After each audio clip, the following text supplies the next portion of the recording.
The title which Gresham College have given for this lecture is a quotation from a temperance hymn, which has its origin in the United States.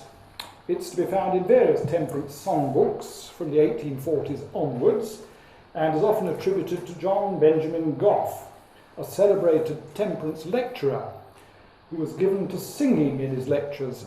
You will be spared.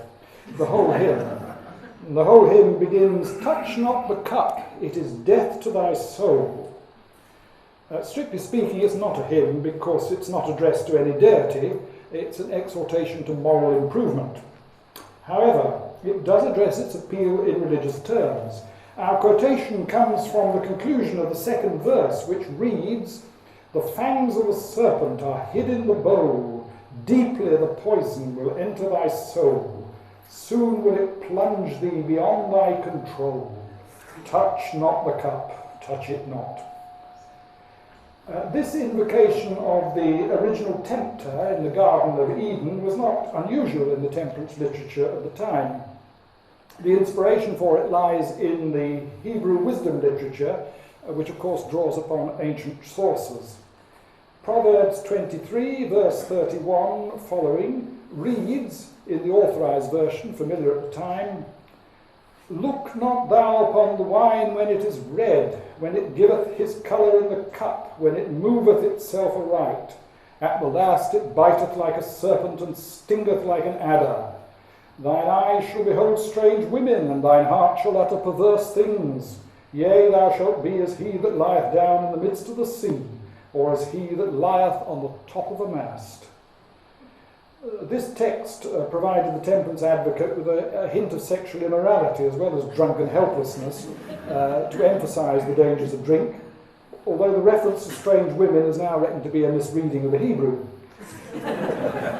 The image of the serpent provides an echo of the scene in the Garden of Eden, where the human fall takes place, and it's ascribed to the subtlety of the serpent. Our questions today must therefore be, what led to the demonisation of drink in this fashion? What role did organised religion play? And where did these temperance and teetotal movements come from?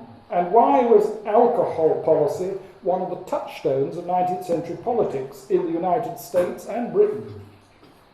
Well, we're now accustomed to seeing the debate being led by the public health lobby and those who disapprove of drunken disorder in our urban centres.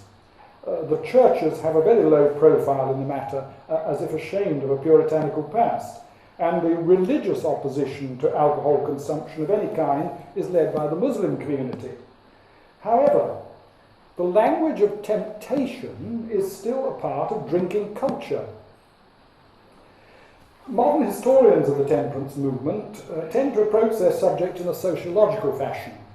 A previous generation wrote their accounts from within and took, if not a religious, then certainly a crusading attitude. All observe a change in the drinking habits of the British from the 1830s onwards, whose effect was felt well into the 1950s, when a large proportion of the population still claimed to be teetotalers.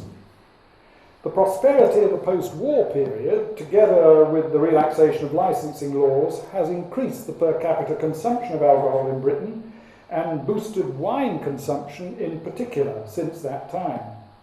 There's not yet a panic, but the warnings of those engaged in public health have led to serious consideration of using price to control the mass consumption of cheap liquor. The emergence of the temperance movement in the early 19th century was part of a similar public concern about the effects of strong spirits on individuals. The stark difference is the 19th century emphasis on individual action to curb the effects of drink. Indeed, temperance reformers were often sceptical of government intervention. Alcohol has a semi-mystical role in European culture. It's been part of sealing the bargain, toasting the bride and groom, seeing in the new year, wetting the baby's head. The inn has been a convenient place for all kinds of public meetings, including those of religious organisations. It suited the first factory owners to use it as a pay office. Throughout history, various forms of alcohol have been recommended for medicinal purposes, including strengthening the blood or even combating gout. The warnings of its harmful effects are older than the Book of Proverbs and have continued through the centuries. Vows to abstain from alcohol can also be found throughout human history, usually in association with particular sects.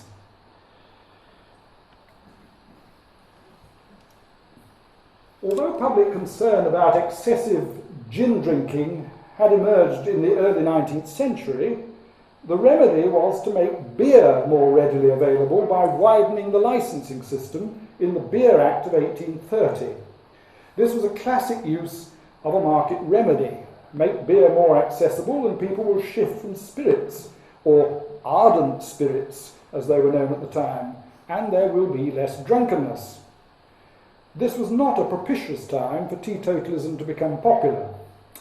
Today, a person can avoid social awkwardness when refusing proffered alcohol by saying that they're driving or they're on a diet. In the 1830s, this was not an option. Moreover, to refuse to seal a bargain with a drink, to demand to be paid at some place other than a public house, decline the friendship offered in a glass, was to fly in the face of convention. You were marked out as eccentric at best and antisocial at worst. It took a particular kind of determination to drop out of the drinking culture. The natural thing to do in the 19th century, when you wished to bring about social change, was to form a society. And in the case of changing public attitudes to drink, forming a society had the added advantage of providing the company of like-minded people for social interaction. Historians are agreed that a renewed call for temperance, not abstinence at this stage, surfaced in Britain and Ireland in the 1830s, boosted by a similar movement in the United States. In Ireland and Scotland, and then in the north of England, a Protestant minister or leading layman, either a professional or businessman, would invite people to join a society of those renouncing strong spirits in the interests of a temperate lifestyle. The aim was to reduce public drunkenness and other forms of alcohol abuse. This movement spread more widely when the Glasgow Temperance Society of 1830 attracted the support of the publisher William Collins. He began to issue the Temperance Record, the first of a series of journals and tracts which promoted the cause. Another person influenced by the Glasgow Temperance Society was Henry Forbes of Bradford, who promptly formed a society there. Collins visited the Bradford Society, then he went on to Liverpool and Manchester, giving public lectures and encouraging the formation of local societies. He also travelled to London, and it's probable that the British and Foreign Temperance Society there was formed after his visit in 1830.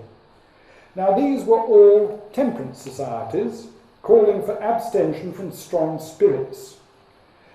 British and Foreign was, as it were, the brand name for a clutch of societies sponsored by low church evangelicals, dissenters and Quakers to do good by distributing Bibles and tracts, providing schools, and generally setting a good example to the poor.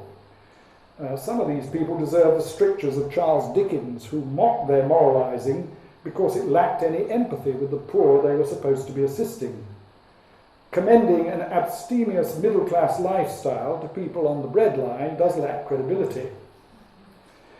At this point, all the historians, whether sympathetic to teetotalism or not, direct us to Joseph Livesey of Preston. Livesey's is a classic tale of the autodidact rising from obscurity. Orphaned at an early age, he lived with his grandfather and worked as a weaver. As such people will, he propped up his book on his loom and followed a path of self-improvement. As an adolescent, he came into contact with the Scotch Baptists, a small Protestant group with a Calvinist theology. They were totally opposed to church establishment. This marched with Livesey's political commitment to the Anti-Corn Law League, fighting the landed interests. In later life, he took pride in having stood on platforms with Richard Cobden and John Bright. Here you have a man unlikely to accept the patronage of his so-called betters, striving to improve himself. Livesey began to trade in cheese and made enough money to set up as a printer in Preston in 1832. By 1834, he'd become a publisher in his own right, circulating pamphlets and periodicals in support of his radical views, which included temperance. From 1831 to 1833, Livesey wrote and published a monthly magazine called The Moral Reformer. Here he developed his radical voice, castigating Parliament for failing the poor and the churches for neglecting the gospel. There were frequent references to intemperance and the need to change drinking habits. In 1833, Livesey wrote an article called The Great Delusion, which developed into a famous lecture on malt liquor, designed to show that beer was not as nourishing as people believed, an idea he derived from Benjamin Franklin. This was the first of many 19th century attempts to use science and statistics to bolster the temperance cause. In preparing this lecture, Livesey talked to maltsters, then he collected the ingredients of beer together and paid a chemist to distill a pint of ale in order to establish what nourishment remained once the water was removed. This was a head-on challenge to the popular belief that beer was essential for proper nourishment, especially for those whose work was physically taxing. Livesey's broad proposition was that alcohol was an enemy of national prosperity and that people drank it because they laboured under the delusion that it did them good. It took 6 pounds of barley to make a gallon of ale. Livesey maintained that 5 1/4 pounds was lost in the brewing process. In some early versions of his lecture, Livesey would evaporate a quart of ale to make his point more vivid, contrasting what remained with a loaf of bread. He'd also distribute barley gruel to show how much more nutritious the grain could be. Livesey's science, of course, doesn't bear modern scrutiny, principally because he didn't allow for the sugars retained in brewing and the high calorific value of beer. In his day, he persuaded a great many people that he was right. Livesey had a further motive in developing his lecture on malt liquor. He and his friends had realised that a pledge against the use of spirits was useless in reclaiming alcoholics and binge drinkers. They substituted with strong ale what they gave up in spirits. In the summer of 1832, one of the Preston group, James Tier, called for total abstinence from beer, wine and spirits, a proposition which split opinion. As a few members began to opt for this course of action, Livesey drew up a formal pledge for people to sign. 7 men did so on the 28th of August 1832, though Livesey never claimed that they were the only people involved, or the first, and 2 of the 7 later broke the pledge. However, it has enormous symbolic importance in the history of teetotalism. The form of words was as follows: I do voluntarily agree to abstain from ardent spirits, wines, ales, porter, cider, and all other intoxicating liquors, A, and not to give nor offer them to others, B, except as medicine, C, or in a religious ordinance, D. Notice what was to become known as the long pledge in clause B, refusing to offer alcohol hospitably, and the other 2 clauses allowing people to make exceptions for medical or religious reasons. Signing this pledge admitted the applicant to the Total Abstinence Society of Preston. The pledge card which was issued was surrounded by religious texts, all warning against strong drink, and even at this early stage the card also claims that the fruit of the vine, which Jesus shared with his disciples at the Last Supper, was essentially different from the intoxicating liquors found at the table of the Lord, thus anticipating struggles to come. The 7 signatories were all from the artisan or labouring classes. It was a Preston convert of those years, Richard or Dicky Turner, encouraged by Livesey, who gave currency to the term teetotal to distinguish between complete abstinence from alcohol and temperance. Dr. Brian Harrison, in the most widely read of modern studies of the temperance movement, Drink and the Victorians, contrasts the radicalism of Livesey and his teetotal friends with the more conventional Whig politics of the temperance advocates. This can be tested against examples other than Preston. In Derby, the Temperance Society was first formed in 1833 by civic leaders on the Whig side. The local society was designated an auxiliary of the British and Foreign Temperance Society and was to consist of such persons as should subscribe to the following declaration. We agree to abstain from distilled spirits, except for medicinal purposes, and to discountenance the causes and practice of intemperance. The motive for forming the society was, quote, to combat the tendency of the use of ardent spirits to induce pauperism, disease, crime and immorality, presumably among the lower orders of Derby. The meeting was held in the Lancastrian schoolroom, associated with the British and Foreign School Society, and designed to offer education to those unable to afford it. The initiative had been taken by the Revd W. Fisher of St. Peter's Parish Church in the town. A local doctor, Douglas Fox, gave a lecture on the deleterious effects of too much alcohol, much of which might be repeated by a modern physician, especially the reference to overeating as well as excessive drinking. He concluded with quotations from Erasmus Darwin, a late local celebrity, on the subject of drink. A local grandee, William Leaper Newton, took on the treasurership, beginning with a collection of £4, 10 and 6pence. It was the British and Foreign Temperance Society which invited Joseph Livesey to speak in London. They then distanced themselves from him because of his teetotalism. Instead of delivering his malt liquor lecture to an audience of the great and good, Livesey found himself literally drumming up an audience of 30 people who met in a room on Providence Row, Finsbury, at the poorer end of the city. The British and Foreign Temperance Society believed in setting a good example of moderation. Livesey believed in reclaiming drunkards. The earliest surviving records of the Derby Temperance Society record 8 members signing a teetotal pledge on the 7th of December 1836. These were of quite a different class to those who met in 1833. Their occupations are given as currier, a framework knitter, a silk throster, a joiner, a bricklayer, and 3 women described only as wives.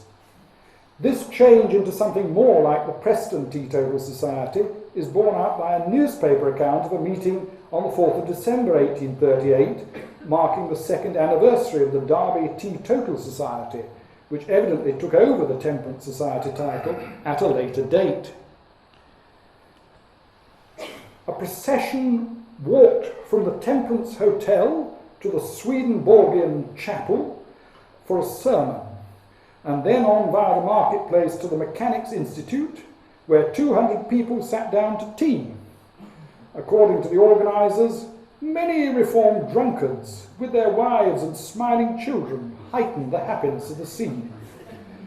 The main speaker was not a local doctor, but William Akers, a silk twister and a reformed drunkard, who'd taken the pledge in June 1837. In the chair was John Shepherd, one of the original 8 signers of the Derby Pledge, and a currier. This was an altogether more plebeian affair, as is testified by the collection of £2, 8 shillings and 9pence from a large audience, just over half the sum raised by the select middle-class meeting 5 years before. Harrison's point is well made. In the early 20th century, the historians of the movement wished to emphasise its respectability.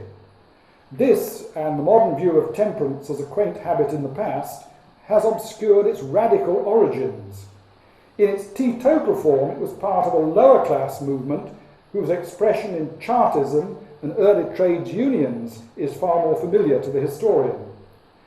The organisers of the Derby Teetotal anniversary were under no illusions about their constituency when they reported that the meeting closed amidst the warm feelings of a crowded assembly of about 1,500 persons, mostly well-dressed and respectably behaved. The story of the 2 temperance societies in the one town cautions us against treating the temperance movement as monolithic. Take the example of one of the great ethical issues of our own day, world development. It's an area of competing organisations, even competing ideologies. The desired good of preventing people around the world dying of starvation is acknowledged by all, but human nature being what it is, there's no unanimity about how it can be tackled. As a great moral cause of the 19th century, the reduction of alcohol-related illness and poverty was seen as generally desirable, but the means to achieve it were hotly contested, a dimension to which we'll return later. Religion played a large part in supporting the temperance movement, but the divisions of the religious world were replicated in that of temperance. The Roman Catholic temperance movement, beginning in Ireland and spreading to Britain, is largely forgotten. In Father Mathew of Cork, in the middle of the century, called thousands of Catholics in Britain and Ireland to take abstinence pledges, drawing on the traditions of virtuous fasting. Cardinal Manning was a strong supporter of temperance among Roman Catholics. In the Church of England, the evangelical party were the main allies of teetotalism, the rest opting for temperance if they took a position at all. The evangelical party were also, of course, those most opposed to what they would have termed popery. So any welcome they gave to Roman Catholic temperance and teetotalism was highly qualified. Furthermore, amongst the evangelicals themselves, there was a continuing controversy over millennialism. The millennium was reckoned to be a 1,000-year reign of Christ and his saints on earth before the end of all things. Premillennialists reckoned that Christ would come and initiate this blessed time, so individuals should reform their own lives in readiness. This marched well with Livesey's views and the promotion of the pledge. Post-millennialists believed that until the saints brought in their 1,000-year reign by the reformation of the world, Christ would not come. They were therefore more inclined to look for government action to support individual effort.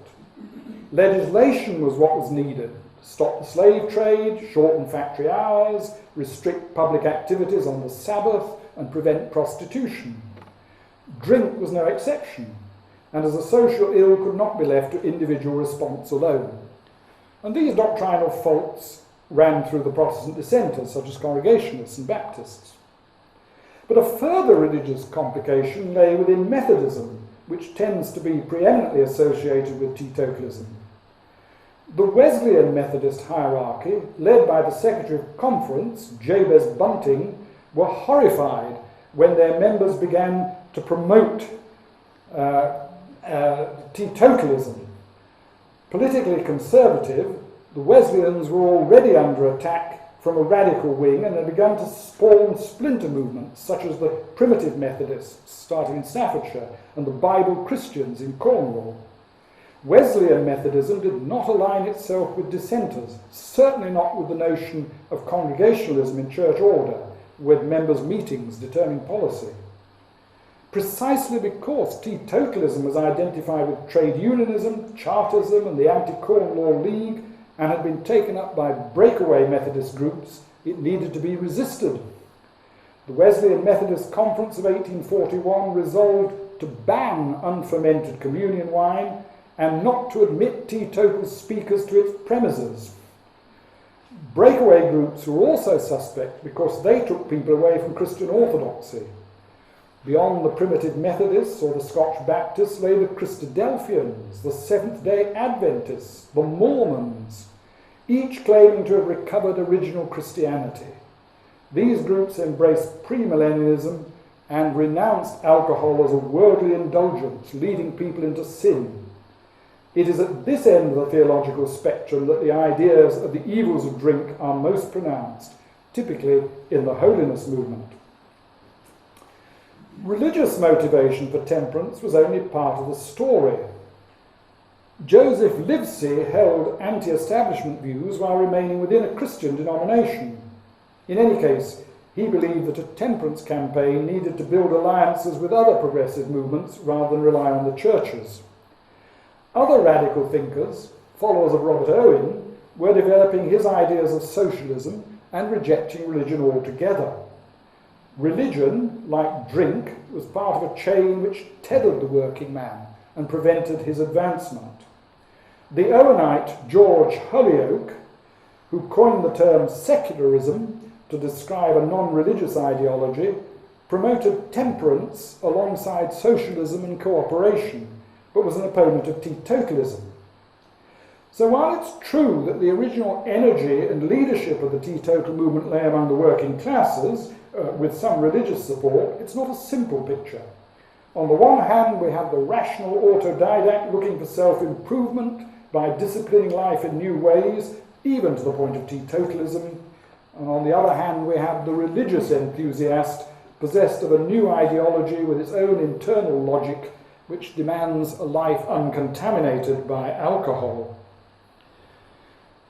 There's a further cultural factor which plays into the portrayal of alcohol itself as sinful. The Romantic movement brought ideas of medieval chivalry into public consciousness. Popular culture embraced ideas of dragons to be slain and maidens to be rescued. In 1851, Longfellow published his version of the Golden Legend, a popular tale of chivalry and love. The hero, Prince Henry, is tempted by Lucifer, who offers him a wonderful elixir to relieve his pains, the elixir of perpetual youth, called alcohol in the Arab speech. Behold it here, this little flask contains the wonderful quintessence, the perfect flower and efflorescence of all the knowledge man can ask. In the poem, the angels weep as Prince Henry falls victim to the wine and tell him its perfume is the breath of the angel of death. This is the high cultural version of the fangs of the serpent. The religious impact of the Romantic movement has largely been seen in terms of the Tractarian recovery of medieval tradition, the triumph of the Gothic style in church architecture. In evangelical theology, it was mostly found by casting the life of faith in the heroic mould. There were heathen lands to be explored and redeemed. There were social evils to be combated. There were individual struggles with sin to be endured. The temperance hymnals in which we find that the fangs of the serpent are hid in the bowl also challenge the heroic Christian to make a fighting stand for faith. Yield not to temptation, for yielding is sin. Each victory will help you some other to win. Dare to be a Daniel, dare to stand alone, dare to have a purpose true, dare to make it known. The religious convert, especially the teetotal religious convert, is encouraged to believe they stand on the spiritual and moral high ground above the sinful world around them. In Longfellow's poem, the moral dedication of Prince Henry ultimately succeeds in freeing his beloved one, Elsie, from the power of Lucifer. As the century progressed and the temperance movement grew, it became possible to believe the power of individual commitment could lead to the elimination of beverage alcohol from society completely. The new heaven and new earth for which Christians worked would be a teetotal one. William Copeland Asprey, whose diary is set in this early period of temperance history, was one of those gentlemanly evangelicals who commended temperance to others while continuing to drink moderately himself, convinced it was necessary for his health. But even he saw the necessity of teetotalism for those who were addicted to drink. In his walks, he came across a man called Harris, a former London city missioner, nephew of a respected Worcester congregational minister, Dr Redford, but separated from his wife and in spiritual turmoil. Asprey concluded that Harris needed to sign the pledge, and he made inquiries in Spa Fields, where Harris lived, to find where he could do so. This led him to Mrs. Hopkinson's coffee shop on Little Saffron Hill, where on the 28th of August 1844 Harris duly signed up. We do not know if this was a successful resolution and if his life changed as a result. What is clear is that while more radical people were adopting teetotalism as a way of life for many others, even among the evangelicals, it was a course of action for the alcoholic or problem drinker. The lens of respectability through which we see historic teetotalism, even if we regard it as puritanical, had not yet been applied. Teetotalism was the refuge of the desperate, or the ideology of the outsider. The sources of temperance history are largely the accounts prepared towards the end of the 19th century, when teetotalism had become virtually synonymous with temperance. Writing from that perspective, the historians of the movement tended to underemphasise the continuing debate within the temperance movement between minimal drinkers and teetotalers throughout the middle of the 19th century. The early years of the temperance movement were innovative. They put popular methods to good effect. Although printing had been invented centuries before, it was not until the early 19th century that the new printing technology and the industrial production of paper made books and tracts freely available. Livesey and Collins were only the first of many publishers of temperance periodicals and tracts. In a world without radio or television, let alone the internet, the cheap tract and the handbill was a way of promoting your interest. In the 21st century, we call it leaflet distribution. It's still regarded as effective, or we wouldn't have so much paper to recycle. In the 19th century, it was essential for publicising any new idea. The other essential was the public meeting. This we find less easy to understand today, when only the most controversial topics would draw a crowd. The 19th century world of public meetings with set-piece oratory and vigorous debates is lost to our experience. This report of one of the most effective temperance speakers of the 19th century at a public meeting in Derby gives us a glimpse of a different world. Mr. Gough is most happy in his illustrations, most forcible and witty in his reasoning, and most truthful in his assumptions and deductions. If he makes a digression, it's always to gain a definite object, which gained, he infallibly returns to the point whence he digressed, however long and absorbing the digression may have been. A condensed report of his lecture would not read very differently from that of any temperance orator of respectable talent, and even if reported fully, which it is of course out of the question for us to do, would convey but a very faint notion of the oration itself. Let it suffice to say that for more than 2 hours, between 800 and 900 persons, often with scarcely a tearless eye among them, listened with the most absolute attention and with the intensest interest, only broken at intervals by bursts of enthusiastic applause, while the orator depicted the horrors and ruinous effects, moral as well as physical, of the vice he devoted his life to abolish, or at least lessen. John B. Gough, an American who made 2 lecture tours around the United Kingdom in the 1850s, was a performer, widely admired for his ability to move an audience. He travelled over 60,000 miles and delivered over 1,000 lectures. These schedules have become possible by the growth of the railway system, which made journeying on such a scale feasible if daunting. It was possible to make a reasonable career as a freelance lecturer, even when your motive was as much to persuade as to inform and entertain, just as it was possible for religious orators to open their own chapel and create a living for themselves. People paid to go to lectures, with a premium on the best seats, as in the theatre. The lecturing circuit was also open to women. The most celebrated woman temperance lecturer and writer was Mrs. Clara Lucas Balfour. Part of her writing was sentimental, such as Morning Dewdrops, with a preface by Harriet Beecher Stowe. But she was also a proto-feminist, writing on the lives of famous women in history and the Bible. It's her misfortune to be overshadowed historically by her son, the Liberal MP and fraudster, James Balfour, who served 14 years penal servitude for what would now be called financial irregularities, which deprived thousands of people of their savings. Her daughter, Cecile, married Dawson Burns, an early historian of temperance as well as a strong advocate. Clara Balfour and her husband were among the early converts to teetotalism in Chelsea, where they joined a Baptist church. An even more radical woman lecturer was Mrs. John Stamp. She and her husband were cast out of Wesleyan Methodism because of their radical views. She was a confident speaker for teetotalism and took the opportunity to preach at Methodist chapels in Norfolk in 1845 whenever she could evade the superintendent ministers banning her.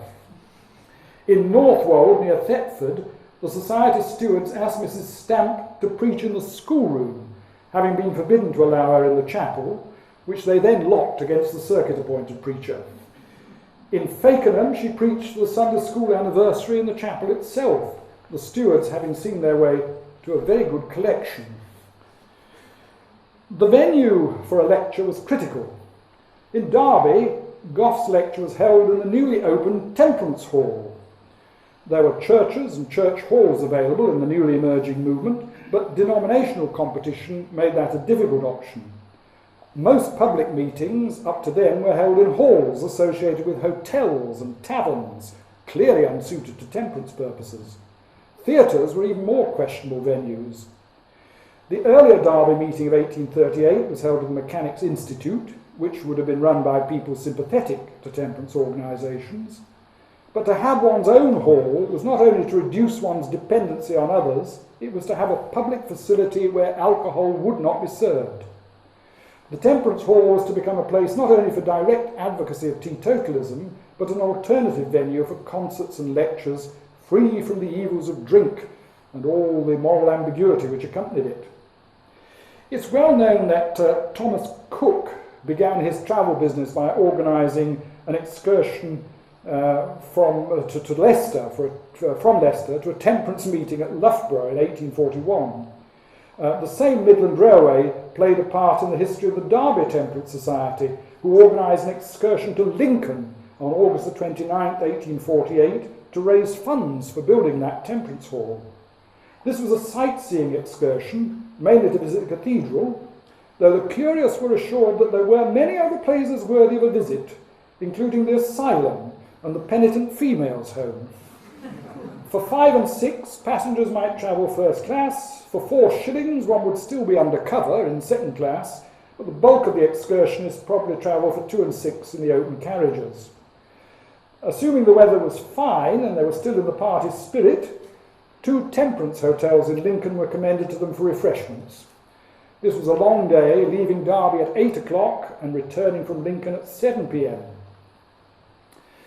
Temperance advocacy was not left entirely to lecturing. Public debate and drama were part of the programme. In the 1850s, a mock trial of Dr Abstinence was widely performed around the country. In the script, Dr Abstinence was prosecuted by the Licensed Victuallers Association and defended by the United Kingdom Alliance. Needless to say, the defendant was acquitted. In 1855, a widely reported public debate on teetotalism and prohibition was held in Derby between George Holyoake and Frederick Lees, which rehearsed the arguments in full. We'll return to Lees later. The public debate was a widely used method of advocacy for many topics, including religion, and even the plain lecture might be well illustrated. The wonderfully named Dr R.B. Grindrod of Manchester lectured in Derby on 4 consecutive evenings in 1845 on the physiological effects of alcohol on the human system, particularly in reference to digestion and diet. These were not simply talks.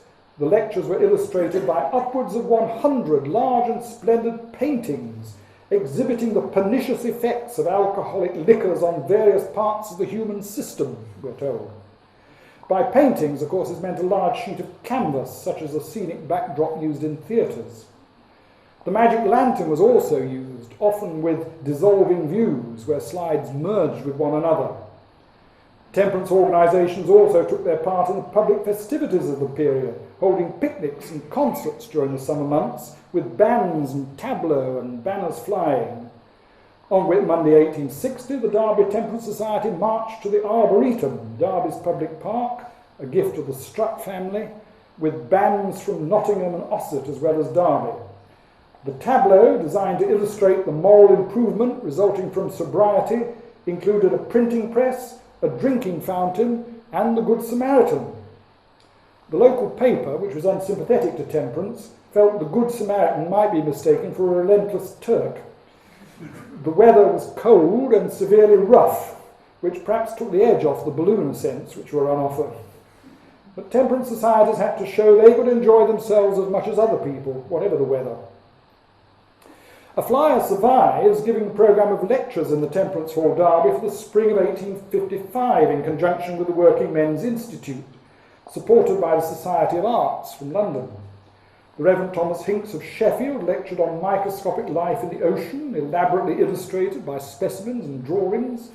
Llewellyn Jewett, FSA, spoke on Derbyshire customs. The Reverend Rhys Lloyd of Balfour gave a talk on a pilgrimage in Palestine, profusely and beautifully illustrated by dissolving views of the places rendered most interesting from their connections with the life and teachings of our Saviour. Richard Keane, who became Derby's first photographer, gave an illustrated lecture on the history and practice of the art of printing, and the Reverend J. Hewell of Balfour offered only a plain lecture on books and reading. But the series was concluded by Mrs. Clara Balfour herself, speaking on the moral and intellectual influence of woman on society. Here was a programme for aspirational members of the lower classes. In the early 1850s, this is where temperance and teetotalism belonged. What happened in Derby exemplifies the programme of temperance halls all over Britain.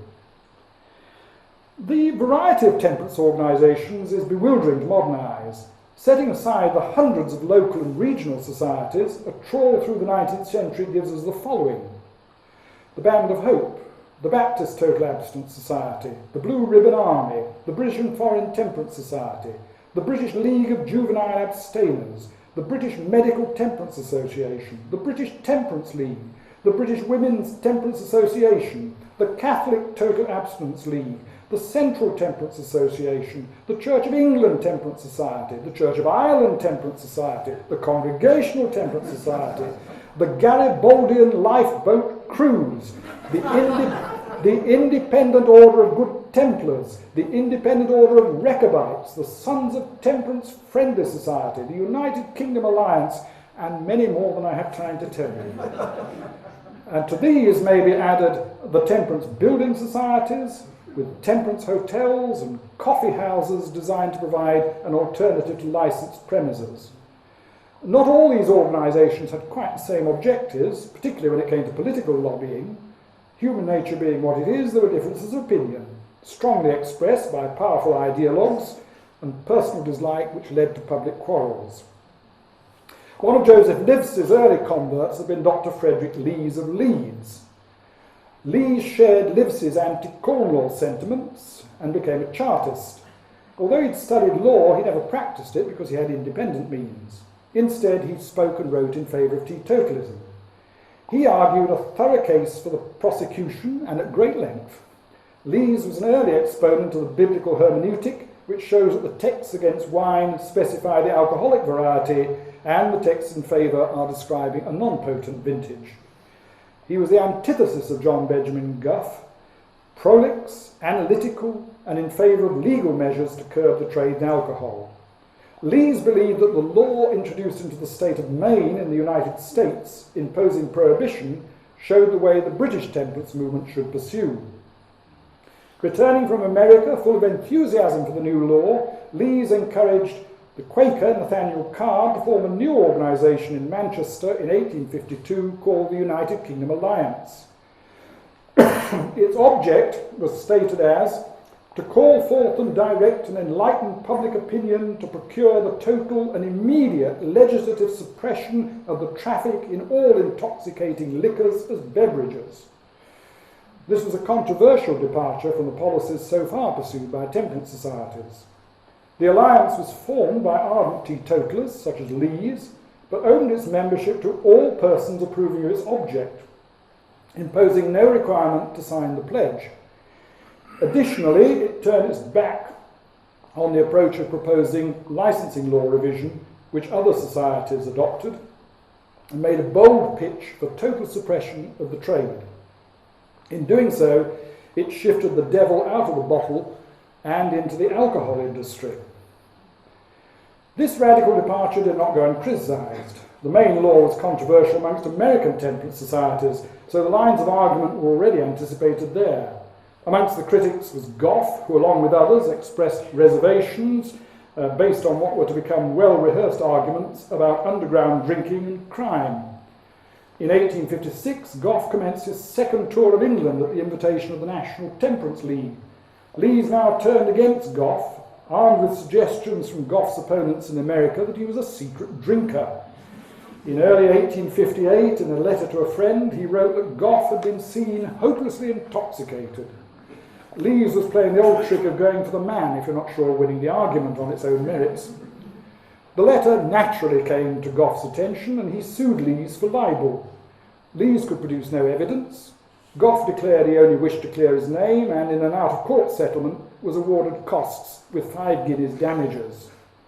The bigger prize at risk was his income of £2,000 per annum from lecturing. The case poisoned personal relations between the two, but also drew in the National Temperance League on Gough's side and the United Kingdom Alliance for Lees, leaving the two organisations at loggerheads for years afterwards. It's evident that the British and American temperance movements supported one another and shared each other's strengths and weaknesses. A prominent American promoter of temperance was Elizabeth Cady Stanton, who was also a strong advocate of women's rights and the emancipation of slaves.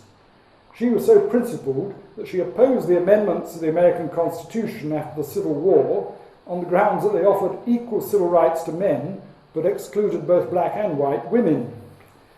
Mrs. Stanton came from Seneca Falls in New York State, an area where the Independent Order of Good Templars originated in the 1850s.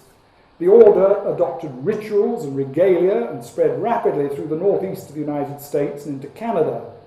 The Good Templar principles were total abstinence, opposition to the licensed trade, prohibition, public education about alcohol, and, I quote, the election of good honest men to administer the laws and persistence in efforts to save individuals and communities from so dreadful a scourge against all forms of opposition and difficulty until our success is complete and universal. This was indeed a teetotal crusade. The success of the Good Templars in America was not matched in Britain until a Birmingham teetotaler, Joseph Malins, emigrated to Philadelphia and set up business as a painter and decorator. He was enrolled in a Good Templar lodge there, and after 2 years he returned to Birmingham, anxious about his wife's health. Here, in 1868, he organised the first lodge in England and successfully promoted others, first in Birmingham, then more widely. By 1872, there were over 1,000 lodges in England, and the IOGT went on to become one of the most successful temperance organisations in Britain and internationally. The early success was followed by a crisis when in 1876 the British Grand Lodges seceded from the parent organisation in the United States over the question of black rights. The dispute continued for 2 years and eventually led to a split in the English Good Templars. One party, loyal to the parent organisation, was led by Frederick Lees and the other by Joseph Malins. Inevitably, as Lees was involved, the matter came into the courts to determine who were the true Good Templars in Britain, and it was 1887 before the two factions were reconciled. Early in the development of the temperance movement, the question of how best to work with children arose. Dr. Grindrod, in his travels, lectured to children very often and is credited with forming the first juvenile temperance association in Manchester in 1834. Mrs. Anne Carlyle of Dublin carried out a speaking tour for women and children in 1845, promoting temperance and suggesting that children's temperance societies be formed under the titles Band of Hope. The Leeds Band of Hope was formed in 1847, and the promotion of Bands of Hope in London and across the nation formally instituted in 1855. A feature of Band of Hope life was the holding of huge rallies at the Crystal Palace, where of course the drink outlets had to be closed for the day. In 1871, a vast choir of assembled children sang such charming, hopeful and encouraging temperance songs as the Reverend Charles Garrett's "We Shall Do It By and By," "Ye Friends of Temperance, Self-Denying," and etc., to the tune of the Marseillaise hymn, and that pathetically touching temperance song, "Who Will Go for Father Now?" and others. By the end of the 19th century, scarcely a Sunday school in the country did not have an associated Band of Hope. At the same time, the work amongst women, begun by Anne Carlyle, had blossomed into the British Women's Total Abstinence Union in association with the world body of abstaining women. Mothers were invited to bring up their children as abstainers by enrolling them as little white ribboners, a reference to the badge worn by the women members. By the end of the 19th century, the women's movement had secured middle-class and aristocratic support. Lady Henry Somerset, who, with the American Frances Willard, was one of the founders of the International Women's Organization, the World Women's Christian Temperance Union, was followed by Rosalind, Countess of Carlisle. A movement which had begun in the back street chapels now held its committee meetings at Castle Howard. Thus, yesterday's radicalism tends to become today's establishment. The impact of the early temperance movement, which I have described, was at its greatest by the end of the 19th century. The infant Labour Party was heavily influenced by teetotalers, including Keir Hardie himself. Lloyd George's first parliamentary speech was on the subject of the licensing trade. Leading suffragettes cut their teeth on temperance politics. Temperance was a dimension of the Liberal Party and the nonconformist denominations. For a few politicians, such as Sir Wilfrid Lawson, it was a major platform. For a great many others, it was an issue they took as read.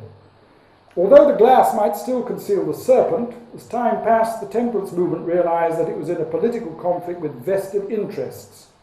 The serpent was now seen in the distillery and the brewery boardroom. Some small breweries, especially those owned by nonconformists, cut their losses and switched to the production of soft drinks. The producers then, as now, saw themselves as providing pleasurable refreshment rather than filling the glass with which Lucifer traps the unwary. Their battle in the 21st century, along with the major food producers, is with the public health lobbies. Producers, of course, have to think of the bottom line and shareholders. Governments have considerations of individual freedom to take into account. These questions have not changed much since the 19th century. There's another 19th century temperance song by the Revd Lowry which contains a wonderful ambiguity. There's a serpent in the glass, dash it down. Lowry intended, of course, the glass to be dashed to the floor, not dashed down the throat. It may be that the mythologizing of alcohol-related harm worked for some people and helped to break addictive habits or prevent them beginning. On the other hand, it raises the emotional stakes associated with drinking. The marketing of alcohol, as with many such products, is as much about image as actuality. It may be that demythologizing drink is the best way to handle it in modern society. The irony is that the strictures of health critics have largely dictated the way alcoholic drinks are advertised, not for their taste or their nutritional effects, but as lifestyle products.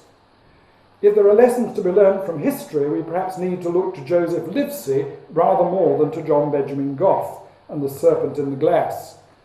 Livesey's malt liquor lecture anticipated much of the public health approach adopted today. His adoption of the pledge underlines the importance of self-discipline in life. His concern for the victims of drink was compassionate rather than judgmental. He wanted people to prosper. His approach avoided the sanctimoniousness which so often accompanies the moral reformer.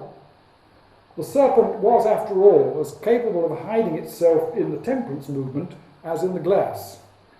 Like all history, temperance history reveals human weakness as well as human strength, but it deserves revisiting and reassessing if we're to learn from it.